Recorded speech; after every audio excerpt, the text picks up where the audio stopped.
స్తోత్రములు. మీ అందరికీ నా వందనాలు.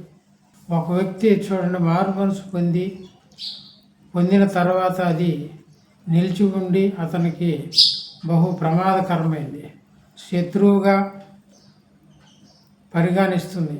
అనుకూల పరిస్థితుల్లో ఏదో ఒక సందర్భంలో బయటపడుతూనే ఉంటుంది. దేశం అంటే చూడండి తీవ్రమైన విరోధ భావం, దేశం అంటే తీవ్రమైన దుష్ట చర్యలు, దేశం అంటే తీవ్రమైన అయిష్టత, దేశం అంటే తీవ్రమైన శత్రుభావం. ఈ లోకంలో మనము జన్మించినప్పుడు మనకు శత్రువులు కానీ మిత్రులు కానీ ఎవరూ లేరు.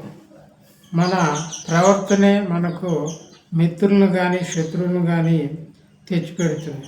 అయితే మనలో ఉన్న దేశము ఎదుటివానికి మనకి శత్రువులుగా మార్చుతుంది.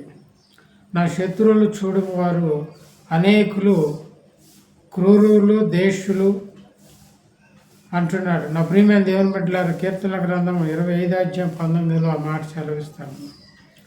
క్రూరులు అంటే క్రూరత్వం కలిగిన వారు, క్రూరమైన తలంపులు కలిగిన వారు, క్రూరమైన ఉద్దేశాలు కలిగిన వారు చాలామంది కనబడతా ఉన్నారు. దేవుని దేశించే వారి క్రియల పట్ల పరిపూర్ణమైన దేశాన్ని కలిగి ఉంటారు. యెహోవా నిన్ను దేశించు వారిని నేనును దేశించును అన్నాడు కదా. నీ మీద లేచువారిని నేను అసహించుకుంటాను అన్నాడు కదా. వారి యందు నాకు పూర్ణ దేశము కలదు, వారిని నాకు శత్రువులుగాను భావించుకుంటున్నాను అంటున్నాడు. నా ప్రియమైన దేవుని బిడ్డలారా, నూతన నిబంధన విధానాన్ని అనుసరించి శత్రువులను సైతం ప్రేమ కలిగిన అందుచే శత్రువులను ప్రేమిస్తూనే వారు దేవుని వ్యతిరేకంగా చేస్తున్నారు. వారి క్రియలను బట్టి దేశించాలని వాటిలో మనము పాలిభాగస్తులము కాకూడదు. దేశమును సమాధానమును మార్చగలిగిన వాడు దేవుడు. ప్రియరక్షకుడైన యేసుక్రీస్తు ఆయనను మన సమాధానమయ్యుండి మనకును మీకును మాకును ఉండిన దేశమును అనగా విరోధమైన దాన్ని తీసేస్తా ఉన్నాడు. ధర్మశాస్త్రం తన శరీరను కొట్టివేయవచ్చింది.